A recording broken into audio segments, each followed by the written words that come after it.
So naisipan ko na naman ngang magpunta ng Arca South Taguig para magpaaraw at magpapawis. Pero bago ako pumunta doon ay maglalagay muna ako ng sunscreen. For protection lang naman sa sikat ng araw. I'll make sure na mako-cover ng sunscreen ang buong mukha ko.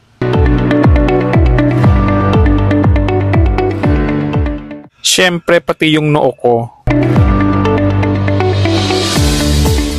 Mahirap na kung magka-sunburn tayo, magkakaroon na naman ako ng mga dark spots. Siyempre, hindi ko rin kakalimutan ang mag-sunglass para maprotekta ng aking mga mata sa sinag ng araw, ganun. At iinom muna ako ng tubig bago umalis ng bahay. To avoid dehydration naman, naks. Ayan, ready na ako.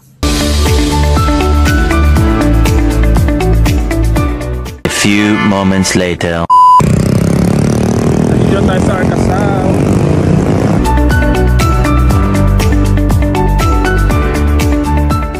Ayan, umpisahan na natin ang pagtakbo.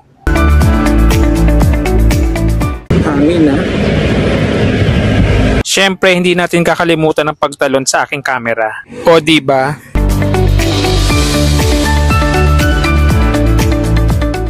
Lakad-lakad uli muna tayo.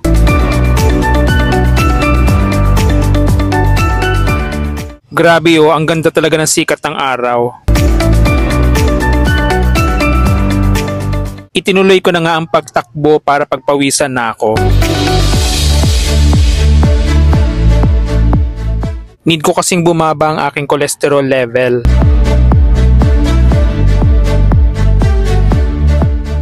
Lakad uli, medyo hiningal ako dun eh.